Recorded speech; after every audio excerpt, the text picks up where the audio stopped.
Hey, how's everybody doing?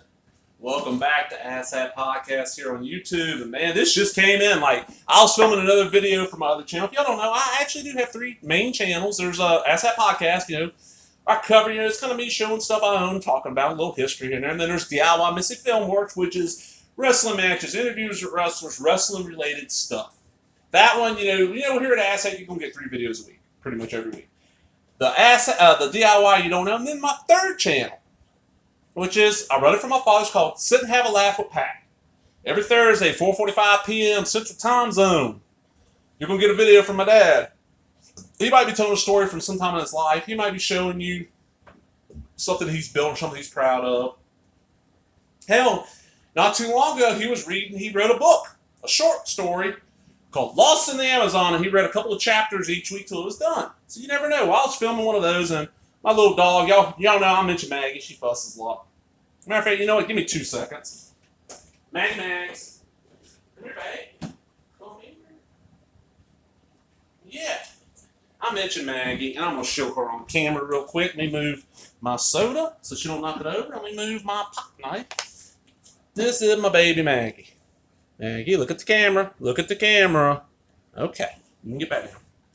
She barked, and I realized the mail person had forgot to put something in my mailbox, and it was this. This is Trouble by Mark Millar, written by Mark Millar, the writer of Kick-Ass, illustrated by Terry Dodson.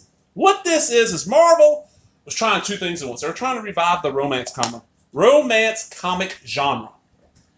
I did not realize how big romance comics were, like from the Golden Age all the way up into the 70s. Charlton, DC, Marvel, and all these other companies were publishing the shit pile of these things. And they're targeting that female market. I've read a few. Is it My Love or Your Love? It's a Marvel. It's got a really good cover. It's like the King cover. I got that. Well, Marvel decided to revive it. And they're also going to try to do something else. So it's Marvel premiere. It's just a hardcover. There's Trouble Brewing in the Hamptons. And one of the most controversial stories Marvel's ever produced. It's one of the most controversial stories Marvel's ever produced. When friends May and Mary take on a summer job at a posh resort after high school to meet brothers Ben and Richard, and summer loving ensues. Prepare for sand, sun, and lots of sex. High drama, infidelity, and a pregnancy. Innovative work by Mark Millar and Terry Dodson. Spoilers! May is supposed to be Aunt May from Spider-Man. Ben is supposed to be Uncle Ben. And Mary and Richard are supposed to be Peter Parker's parents. You kind of, if I remember right, because I have not read the whole thing, I've just read a couple. I got 2 issues. If I remember the story right, you find out that Richard cheated on Mary with May, and May turns up pregnant with a kid that's given to them, and that's Peter Parker, because Uncle Ben was, he couldn't produce kids. So let's open this sucker up. This is one of those, this came out, and it bombed horribly. People were pissed. They thought this was going to actually be, because it does ignore some continuity, because they never came flat out and said it, but in the comics you always assumed that Uncle Ben and Aunt May were a lot older than Peter Parker's parents. And in this, they're portrayed as being the same age. So let's see. Terry Dodson. I know the name. I haven't seen a lot of it work. Let's see how this works. Nice hardcover. We'll see. Okay, the actual cover just says Trouble on it. And this reprints 4 or 5 issues. Here we go. Let's read the info. Teenage brothers Ben and Richard are ready for an amazing summer. They're young, hot to trot, and driving a fixed-up Mustang, and they're looking forward to mingling with the lovely ladies at their seasonal job at a posh Hamptons resort. Best friends, May and Mary, are determined to make this summer spectacular. 17 and full in life, and they want to go away for a moment to laugh and dance and flirt with the boys who will be working at the resort with them. But when Ben and Richard meet May and Mary, teenage hormones bubble over, sparks fly, and caution is thrown to the wind, and 4 lives are changed forever. Ben and May immediately become a couple, but they have very different ideas about where they want to take the relationship, where they want the relationship to go. Richard and Mary take it slower, getting to know one another instead of just jumping into bed. The decision to wait weighs heavily on their budding relationship. As summer wears on, things start to get complicated. Secrets, deception, cheating, and angst become part of the foursome's lives as a web of teenage drama entwines them tighter and tighter. And when a home pregnancy test comes back positive, it throws both young couples another unexpected curveball, and that's just the beginning of the story. Be here for the decidedly different take on the secret origin of baby boy named Peter as acclaimed creators Mark Millar, or Miller. I don't know, is it pronounced Millar or Miller? I don't know on that. And Terry Dodson take you on an uninhibited roller coaster ride of love, sex, truth, and consequences. Is there anything on the back here? Yeah. Face it, Tiger, you hit the jab when she got a condom in her hand. This is 5 issues. I have 2 of them. Inks is Rachel Dodson. Colors is Matt Hollingsworth for the first 3 issues and Brian Reber for the last 2. Chris Eliopoulos is letter assistant there. Warren Simon's Axel Alonso, of course. Cover photos is Felipe Balobos. And it was, are they going to have the covers? Yeah, these are the covers. This is the second printing cover by Frank Cho. But that's the actual covers. And that's what it says. Yeah. Good art. And this has a lot of big panels so far. And this was really inexpensive. I found this on Amazon for, I don't know what the price on this thing is. Probably a lot. $20. I didn't even pay close. I think I paid under 10 for this. Because I had, the 2 issues I found. I wanted to read more, so I decided, what the hell.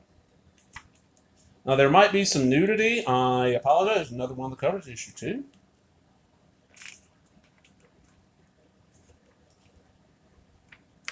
And this, it was, the story I've always heard is this was the plan to be, okay, this is going to be kind of the origin of Peter Parker. And then this was got so much bad press that Marvel's like, no, that, because I don't think the characters' last names are ever said.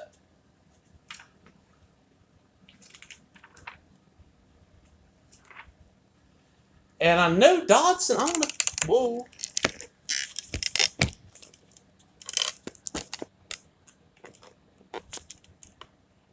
Oh, Dodson is still working in Comic Journal. It's a name I haven't heard in a while.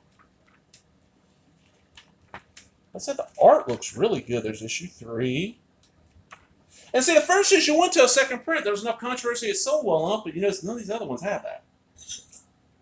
And the issues are not expensive. Like, I looked online and I needed 3 issues, and it was actually cheaper to buy because of shipping. Because I got this on Amazon. Cheaper to buy this way than, go buy the 3 issues I needed. And so far, I mean, I'm sure some, adult situations and some language. There's no nudity, So nothing really major in this that, PG-13, I guess is what I'd call this so far what I've seen. I like the art. The art's very nice. Trouble issue 4.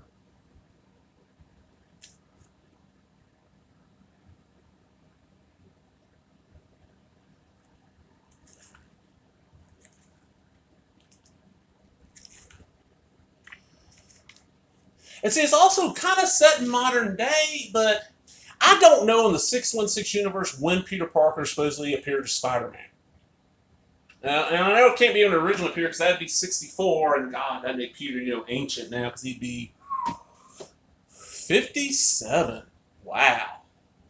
And no, he'd be older than that because he was, a teenager. He's like 15 then, so add another 15 years, so he'd be 67, 70-something. Wow.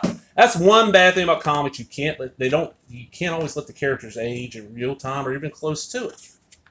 Because, like, perfect example, look at a character like Jubilee, who didn't appear until the early 90s, even though, that's 30-something years ago, she's still supposed to be like 22 at the older. Look at Kitty Pryde. Look how long it took for Kitty Pryde when she first appeared at about 13, 14 to finally even hit 18. It was, 10, 15 years publishing time. In the comics, it wasn't as long. And I always like trying out different comic genres, you know what I mean? Issue 5. We're almost at the end here, folks. This looks really, really good.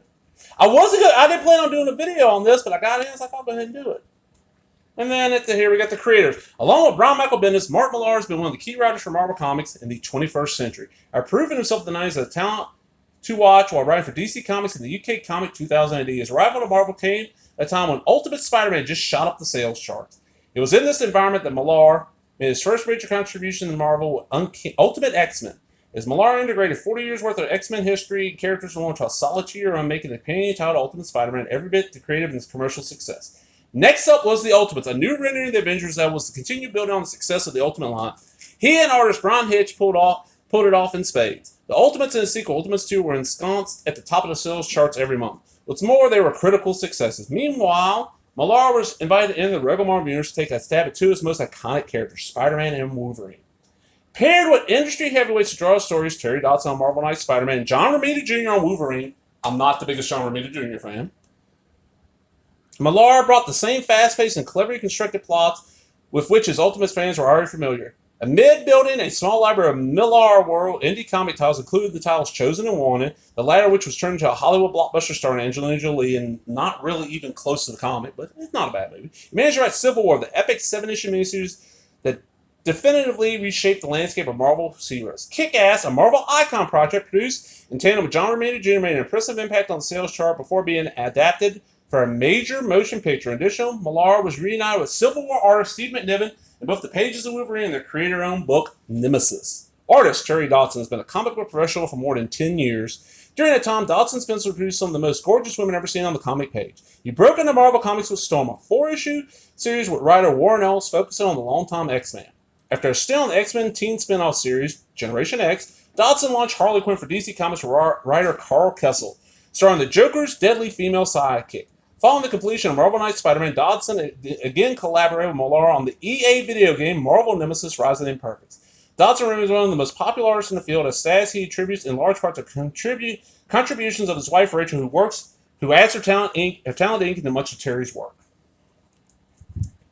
Really nice looking book. I mean, it's not a real thick one, but I like me some nice hardcovers, and I like me some non-superhero stuff. So, boom! Well, I hope y'all enjoyed it. If you did, give me that thumbs up. Leave a comment. For comments, what is a good non-superhero comic that you really enjoy? All right, I'll talk to everybody later. Bye-bye.